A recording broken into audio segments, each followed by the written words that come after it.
Assalamualaikum warahmatullahi wabarakatuh. Kisah sejarah Sunan Ampel, biografi dan fakta-fakta lengkap. Sunan Ampel merupakan salah satu anggota daripada Wali Songo yang juga berperan penting dalam penyebaran dan perkembangan agama Islam di Pulau Jawa.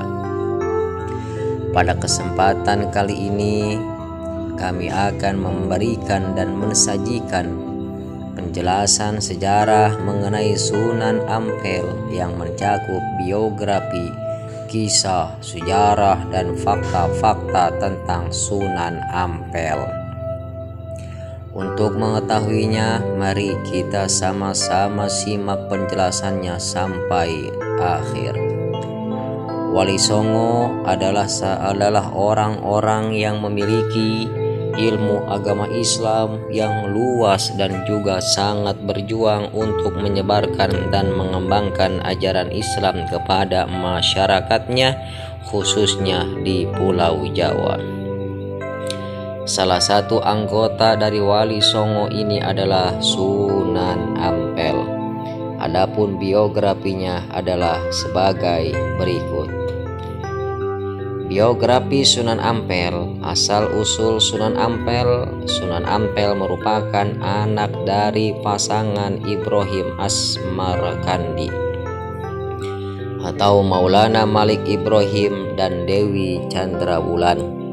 Awalnya ayah dari Sunan Ampel ditugaskan oleh kerajaan Turki untuk menyebarkan agama Islam ke Asia. Kemudian beliau sampai ke negara Campa untuk menjalankan tugasnya untuk mensiarkan agama Islam. Hal tersebut dilakukan agar agama Islam dapat diterima. Kemudian beliau menikahi Dewi Chandrawulan yang merupakan putri Raja Campa Prabu Singhawarman.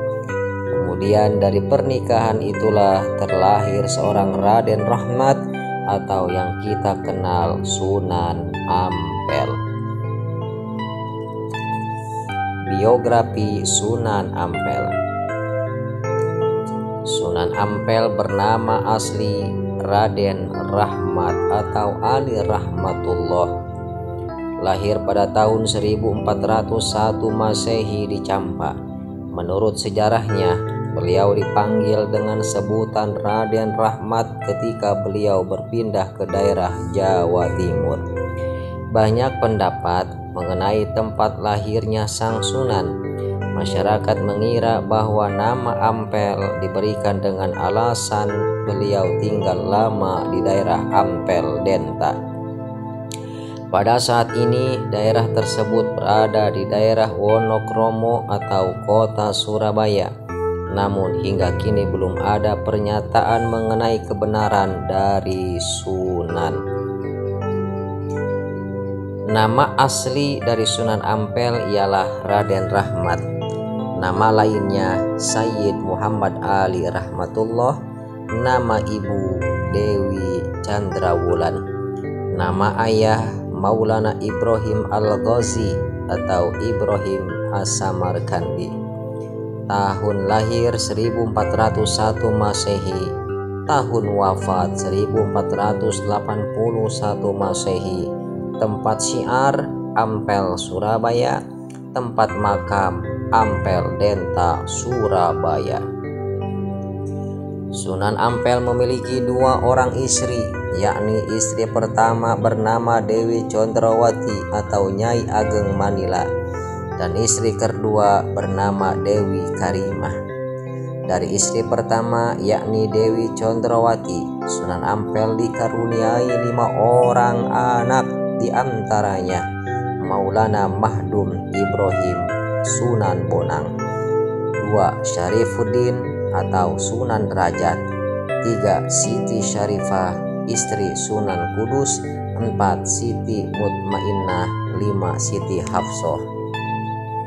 Sedangkan istri kedua yakni Dewi Karimah, Sunan Ampel dikaruniai 6 orang anak, diantaranya 1. Dewi Murtasyah, 2. Dewi Murtasimah, 3.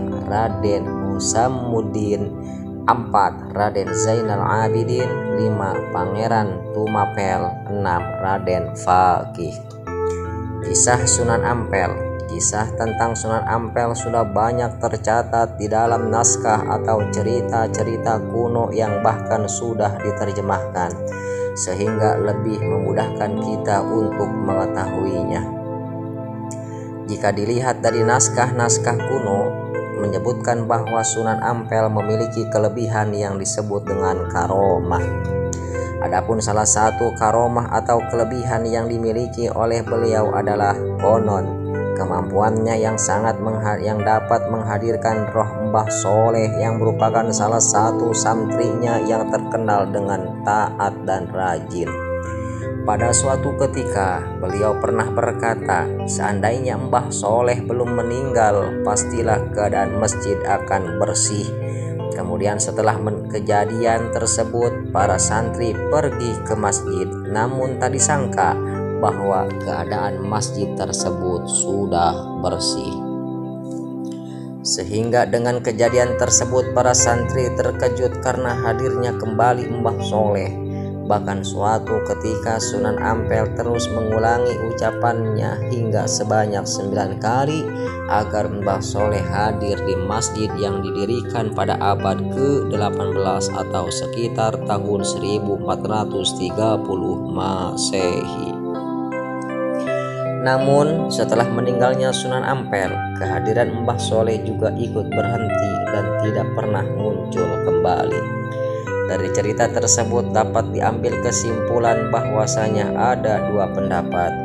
Pendapat pertama, sosok yang hadir untuk membersihkan masjid hanyalah sosok yang menyerupai Mbah Soleh saja. Pendapat kedua, keyakinan masyarakat tentang adanya karomah yang dimiliki oleh Sunan Ampel.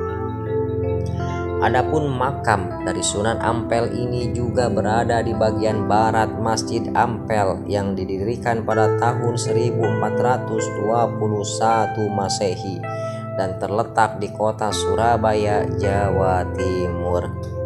Makam beliau bersebelahan dengan makam istri pertama, di mana untuk sampai ke pemakaman tersebut harus melewati 9 gapura terlebih dahulu. Sejarah Sunan Ampel. Sunan Ampel merupakan salah satu ulama besar yang ada di Indonesia dan sangat berjasa dalam menyebarkan agama Islam. Perjalanan yang ditempuh oleh Sunan Ampel sangatlah tidak mudah.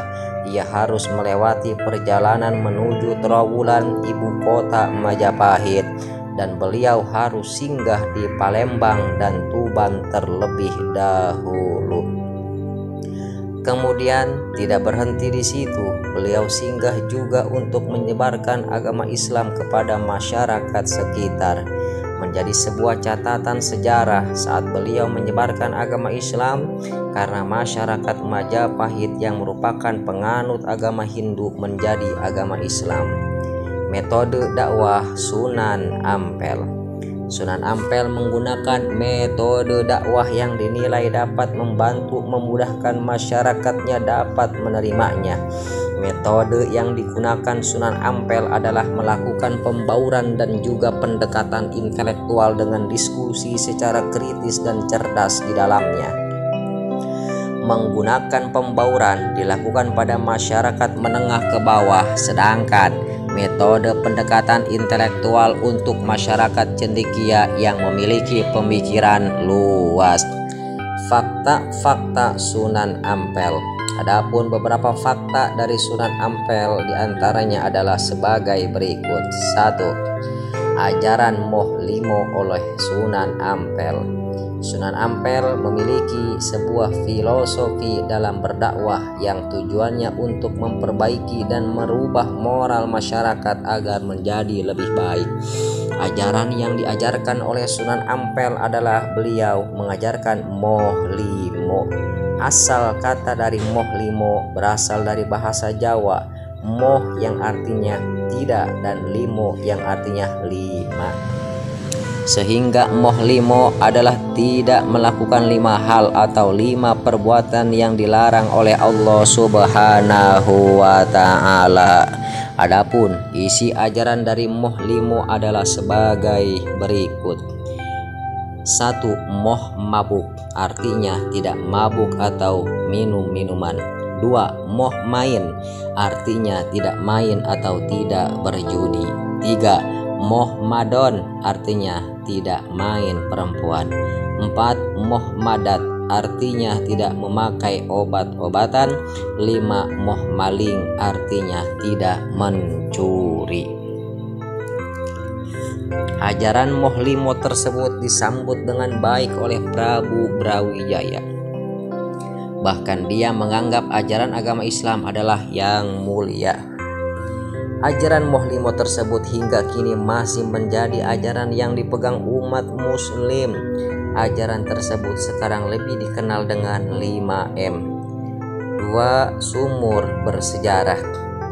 Di sekitaran kompleks Masjid Ampel terdapat sumur bersejarah yang dipercayai bahwa dalam sumur tersebut terdapat air yang menyerupai air Zam-Zam di Mekah dan memiliki banyak khasiat, sehingga banyak pengunjung yang membawa pulang air tersebut.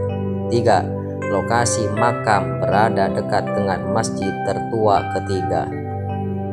Pada tahun 1481 Masehi, Sunan Ampel diperkirakan meninggal dunia di Demak, kemudian dimakamkan di sebelah barat masjid tertua ketiga di Indonesia yang dibangun sekitar tahun 1421 di dalam wilayah kerajaan Majapahit. Bentuk masjid ini memiliki nuansa Arab dan arsitektur Jawa kuno yang kental. Demikianlah penjelasan mengenai Sunan Ampel, biografi, kisah, sejarah, dan fakta-faktanya. Semoga dapat bermanfaat dan menambah wawasan. Terima kasih. Wassalamualaikum warahmatullahi wabarakatuh.